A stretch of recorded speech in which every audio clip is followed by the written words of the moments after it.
What are the different types of people you get in investment banking and other corporate jobs? Part 2. Woo! Welcome back to the channel, guys. And yeah, just want to say thank you for everyone who is supporting. Keep smashing that subscribe button. Keep liking the videos. Keep commenting. Keep sharing. Turn on that notification bell. I hate saying all this stuff. But yeah, unfortunately, I have to say it because I want to try and get monetized as quick as I can. So then I can just bring you guys a lot more videos and a lot better videos as well, I'll be real. But yeah, I did a part 1 of this last week, and yeah, loads of people were like, it was actually a decent video. So I was like, you know what? There were a few ones that as I was editing, I missed off, and I was like, oh, for God's sake, I wish I'd said this. So this is part 2, and who knows, I might even have a part 3. So yeah, without further ado, let's just get straight back into this. So the first one I want to talk about is the one that doesn't know what they're actually doing. I mean, so there are different versions of this, and I actually mentioned one in the last one, like the blabber kind of thing. But there's someone that comes to mind who I worked with these are the kind of people who basically, like, you would love to go for a beer with them, like their class, like outside of working with them. But when you work with them, you're like, oh my days, like this is just chaotic. And I've had this a couple of times in my career, but one springs to mind where the person is so haphazard. Like, I don't think their mind isn't always on their job, but in order to justify their position and stuff, they come up with like basically, like, so for instance, if there's a meeting, right, this is the best way to describe it. If there's a meeting, there'll be loads of stuff that's been said, but they won't always be present in the meeting, and then they'll pick up on one thing in the meeting that was said as an issue or something, but it will be like the most minor point. After the meeting, that person will make that point as like the biggest issue, and I'm just like, you definitely weren't listening if you think that was a big issue. Does that make sense? I've had this with this person. It was hilarious. Like, as much as I love them, I feel like I saved them a lot of times from getting in some crap. But they're lovely people generally, but they're just really bad to work with. Like, there's always someone that you'll find where you're just like, you know what, you're sick outside of work, but in work, I do not want to bloody work with you. And this happens quite often, I feel. And yeah, it's usually the people that just don't know what they're doing. They just have no clue, and they don't really have an interest in their work. It's unfortunate because, like I said, they come across like as very nice people and people that you would actually want to hang out with. But yeah, unfortunately, there's too many of them, and too many of them in senior positions just because they've been there on the length of time. And that really annoys me. You'll see this as you get more senior in a firm, you'll see that managers get to a lot of managers who are in managerial levels aren't particularly good at managing, whether that's managing a process or managing people. A lot of the time it's just because they've had the most experience. That's it, which I think is the complete wrong way to go about it. But because there's a lack of people who have managerial skills to excel, they just go with experience. So yeah. Right, the second one comes nicely off that, actually, is the one who forgets how it used to be as being a junior. So I've worked with people who, especially in my last firm, because I was there for a few years, who started at one position, then they rose through the ranks.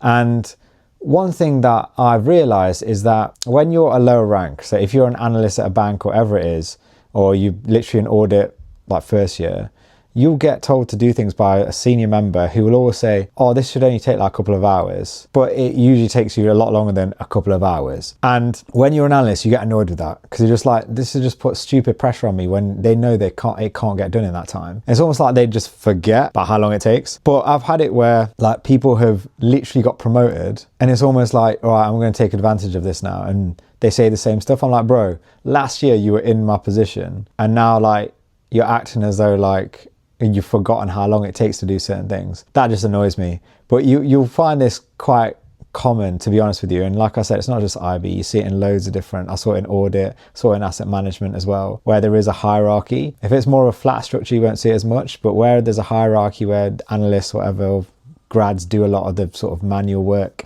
seniors forget how long it takes to do stuff. And I'm just like, bruh. Like when I became more senior, I wouldn't do that to analysts at all, because I always remembered how long it would take me to do that stuff. So I'd always say, how long do you think it will take? And I said, I don't need an exact answer. And it's all right if you don't know, but just go and do it. And then we'll check in a few hours to see how you're going along. But you'll always get these people for sure. And I think this brings me very nicely onto the next one, which is the shove shit down the hill. Okay, so this is quite common in banking, and it kind of just builds off what I've just said. When you get more senior, what tends to happen is you just delegate downwards. Like all the long tasks, you just delegate downwards. So your analyst gets absolutely fucking killed. Now, I'm a big believer in not doing that, because the thing is, everyone complains about it when they're an analyst. When they get to associate level, instead of being like, you know what, I'm going to be someone who changes the trajectory of this, they're like, nah, fuck it, man, I had to go through that, so this other person's going to have to go through that. That is not the attitude to take, and it genuinely annoys me. I think one thing, when I worked with analysts, when I became an associate, a lot of analysts said to me, I got really good feedback from analysts when I worked with them, and the main feedback was that I wouldn't do that. I would always say, so I'd rather, if knew I was going to go home at 7 p.m, but I knew an analyst was possibly going to stay till 2 a.m, I would just say, hey mate, what needs doing? Give me the stuff that you can't be bothered to do, or whatever it is, like the easiest, whatever it is, like if it's easy stuff for you and you're like, this is boring, I don't want to do it. Because I've done it all before. You just give me whatever you're not interested in, give it to me. Let's divide and conquer. Let's both go home at like 9 or 10. That's the way I would work. And I think that goes against the grain of a lot of banking institutions specifically, where they literally just shove shit down the hill. So what generally happens, and this is what I always feed into in terms of why people work long ass hours in banking, because you're chasing a fee constantly. You only get paid on a transaction closing. So your MD, who's at the top, the relationship lead, when you have a meeting with the client, your client will be like, oh, it'd be good to see this. Now your MD straight away, their answer will be, yeah, we'll have it to you by tomorrow. Even though it can be a fuckload of work. What that means is MD will then sit down with the team afterwards and say to the director or the VP and say, right guys, we need to get this done. Can you make sure this gets sorted? Okay, cool. Now your VP or director will now sit with your associates and analysts and be like, right, we need to get this done. How do we do it? Then your associate will be like, all right, I'll take like 1 or 2 slides. You take like 20 to the analyst. And then it kind of just builds up from there. Now, what happens is, generally, your analyst now loses their sleep. Next morning, yeah, it goes off to the client, whatever, in some sort of shape. Your client won't even look at it for a week or whatever. And then I'm just like, the analyst has literally just lost sleep for nothing. It generally really annoys me, and I feel like there has to be a change in the culture. And that's why I tried to make that change when I was an associate, where I would not shove shit down the hill like most associates. Yeah, unfortunately, a lot of people don't have that mindset. Yeah, so it's going to probably continue, unfortunately. Okay, the next one is the can't say no. Now, I believe I probably fall into this category to an extent. Throughout my whole career, I've always not been able to say no because I was always in fear of getting sacked, which is weird because then I ultimately end up getting quick promotions in most of my jobs. But the issue I have with some can't say no people, so there's like 2 extremes. Now, if you can't say no, so you just say yes, yes, yes, yes, yes, but then you moan like a bitch behind like to your colleagues and that, I hate that because that makes you seem very two-faced. Like it's more like, it's not even that, it's more like the way you don't say no. So for instance, when I wouldn't say no, I'll just keep it short, I'll do it, whatever.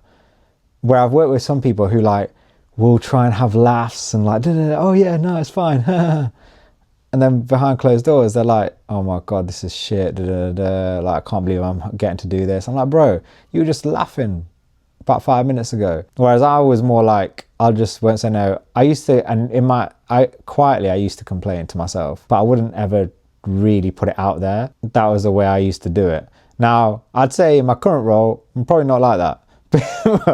But generally that's how I've always been. And to be honest, like there's pros and cons to this. The pros are, if you do a good job, you'll be able to progress your career quicker. You'll potentially be in line for better bonuses and stuff, which I was able to do that. Now, the bad bit is you set the bar by doing this. Now, if you fall under that bar at any time, you will be questioned. And it happened to me at the end of my last job. When I checked out mentally, they knew it.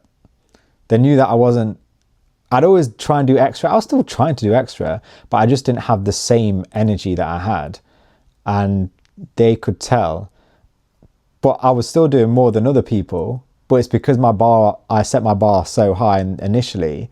So you need to be careful about how high you're going to set that bar, because you'll always be judged by that standard. You won't be judged against your peers, you'll be judged against your own standard that you have set.